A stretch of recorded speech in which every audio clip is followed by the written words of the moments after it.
आज मैं चक्राता ब्लॉक में हूं और यहां पर काफ़ी दिनों से क्षेत्रवासियों की सूचनाओं पे ये प्रश्न थे कि चक्राता ब्लॉक जब जाते हैं तो कभी कोई कर्मचारी नहीं मिलता है, कभी कोई कर्मचारी नहीं मिलता है।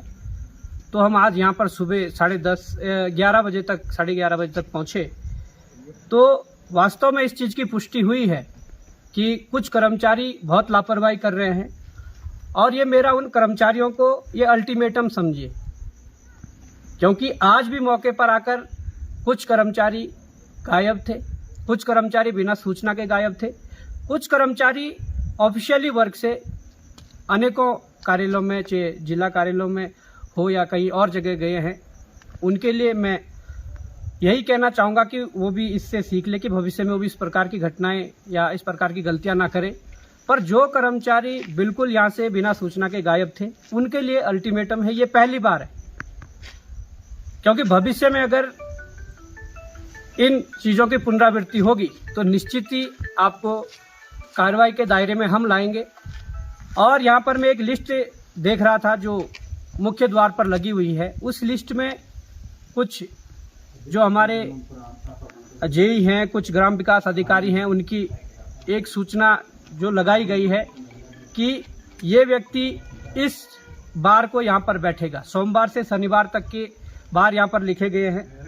पर मैं कहना चाहूँगा कि अगर वो फील्ड कर्मचारी है तो यहाँ एक दिन का आप हफ्ते भर में समय रख के लोगों को यहाँ बुलाने की बजाय मैं चाहता हूँ कि आप फील्ड कर्मचारी है तो जितने गांव आपके पास है आप उन गांवों को हफ्ते भर नहीं 2 हफ्ते में एक दिन दीजिए, पर उस क्षेत्र को एक दिन का समय जरूर दीजिए कि इस दिन फील्ड कर्मचारी चाहे जेई है चाहे ग्राम विकास अधिकारी है कि इस दिन यहाँ पर आएंगे।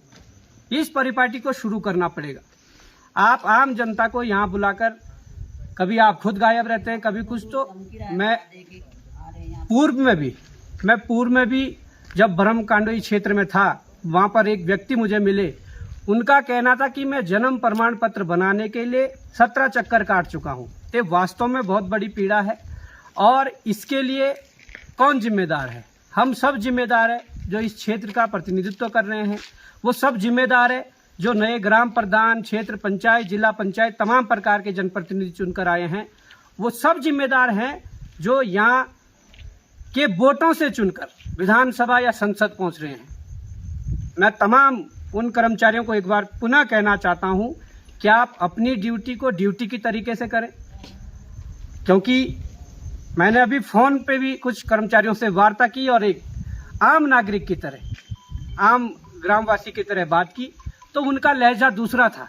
जब मैंने अपना परिचय देकर बात की तो उनका लहजा दूसरा था। मैं चाहता हूं कि किसी भी जेन्युइन कार्य के लिए, जो बिल्कुल जेन्युइन कार्य है, उस कार्य के लिए किसी नेता और अधिकारी का जो फोन होता है वो ना हो। क्योंकि अगर कोई बिल्कुल जायज काम है, वो एक आम नागरिक भी आ रहा है तो उसका काम पूरी तरीके से सही ढंग से यहाँ के कर्मचारी और अधिकारी करें। अगर फोन की जरूरत पड़ रही है तो ये आपकी कार्यशैली आपको सुधारनी पड़ेगी, क्योंकि अगर कोई गलत काम है उसके लिए बॉबी पंवार भी यदि फोन करता है तो कर्मचारी सीधे मना कर दें, उससे हमारी कोई नाराजगी नहीं है। पर अगर गलत कामों को ऊपर लेवल से फोन करवाकर, वो विधायक का फोन हो, जिला पंचायत का फोन हो या अन्य लोगों का फोन हो, अगर गलत काम करके उनके फोन के माध्यम से कार्य हो रहे हैं तो मैं ये अल्टीमेटम भी दे देता हूं कि बहुत जल्द उन चीज़ों का भी खुलासा होगा, उन चीज़ों को जनता के सामने लाया जाएगा कि कौन से काम गलत तरीके से ऊपर फोन करके होते हैं। अगर सही फोन है तो बॉबी पंवार को फोन करने की जरूरत नहीं पड़नी चाहिए। अगर सही काम है उसका निपटारा यहीं पर होना चाहिए, ना तो किसी दूसरे व्यक्ति को फ़ोन करने की ज़रूरत पड़नी चाहिए। और जिस काम के लिए फ़ोन करने की ज़रूरत पड़ रही है उस पर कर्मचारी अधिकारी एक बार ज़रूर सोचें, क्योंकि अगर फ़ोन करने की ज़रूरत पड़ रही है तो समझो कि उस काम में कोई झोल है। इस बात का विशेष ध्यान रखें और भविष्य के लिए ये ज़रूर ध्यान रखें कि ऐसी घटनाओं की पुनरावृत्ति ना हो कि मौके पर यहाँ पर कर्मचारी और अधिकारी ना मिले। तो मैं यही कहना चाहूँगा, जो ईमानदारी से काम करेगा उनके साथ हम खड़े हैं, और जो इस प्रकार की टाल मटोली करेगा या जो इस प्रकार की चीज़ें करेगा, निश्चित ही आज अल्टीमेटम देके जा रहे हैं। हो सकता है कि भविष्य में हम आए और यहाँ पर कर्मचारी ना मिले, बिना सूचना के यहाँ से गायब मिले, तो उन पर निश्चित तौर पर कार्रवाई की जाएगी। जय हिंद, जय भारत, जय उत्तराखंड।